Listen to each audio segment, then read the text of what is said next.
好，欢迎来到电脑王阿达的频道，我是小编 Kila。不晓得大家现在最常用的网页浏览器是什么呢？ Windows 的用户比较常用的可能是 Chrome、Firefox 等等。那 Mac 的用户呢，可能用的比较多的是 Safari。不过自从微软放弃了 IE 浏览器，推出全新的 Edge 浏览器以后，似乎浏览器的市场有了新的变化。因为基于 Chrome 架构而诞生的 Edge 浏览器，似乎有青出于蓝更胜于蓝的趋势。尤其现在非常红的 ChatGPT 也被整合进了微软的搜寻引擎Bing，变成了 Bing Chat。这个改动反而让 Edge 变得非常好用，所以我们今天就来介绍一下 Edge 浏览器有哪些好用的功能。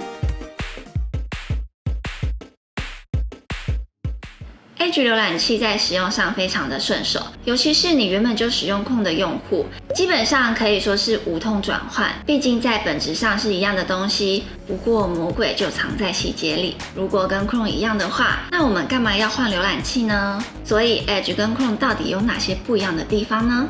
首先 Edge 浏览器除了可以完整支援 Chrome 的扩充功能以外，它在索引标签的部分，可以把原本在上方的水平索引标签改成在左边的垂直索引标签。不要小看这个功能哦，改成垂直索引标签以后，反而在使用上更为方便。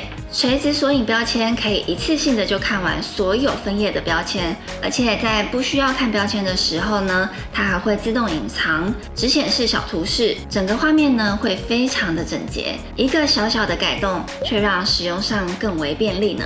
除了索引标签以外呢，你还可以在右边打开侧边工具列。基本上呢，侧边工具列就是默认打开的。如果你的侧边工具列是没有打开的话，可以去设定里面把它打开。那么侧边的工具列有什么好用的功能呢？首先当然是整合 ChatGPT 的 Bing Chat， 现在可以直接在侧边的工具列就可以叫出来使用。当然还有很多小工具的工具箱，里面呢包含了小算盘、单位换算器，还有翻译工具。说到了 Windows， 当然就会想到 Office， 所以侧边工具列里面也会有 Office 的存在哦。直接在 Microsoft 365的工具列里面就可以使用各种 Office 的功能。接着还有可以与自己账号共用档案的 Drive， 搜寻最佳价格的购物工具，收发 mail 的 Outlook 等等，都可以直接在侧边工具列进行设定。当然你也可以新增一些常用的网站当作是快捷。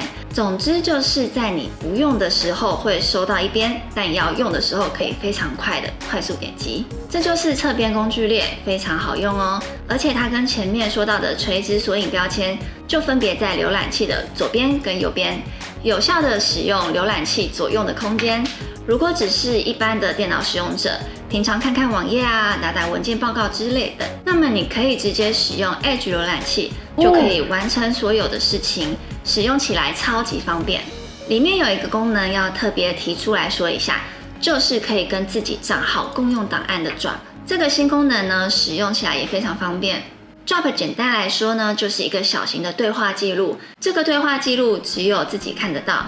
那么你在这个对话记录里面，不管是传图片、档案、笔记等等，你只要打开自己的 Edge 浏览器，无论是在电脑或是手机，都可以看到你 Drop 里面的东西。尤其很多时候要把手机的东西传到电脑上，这时候你就可以直接透过 Edge 浏览器的 Drop 功能直接传送。不过要特别注意的是， Drop 功能呢，其实就是使用 OneDrive 的空间进行档案的存取，省去了你上传到 OneDrive 的一个步骤，所以使用起来更为便利，直接丢到 Drop 就好咯。除了这些好用的小工具以外呢， Edge 浏览器还有一个非常特别的功能，就是直接用一个分页视窗就可以同时打开两个分页，也就是呢，在浏览器上面直接实现了画面分割的功能。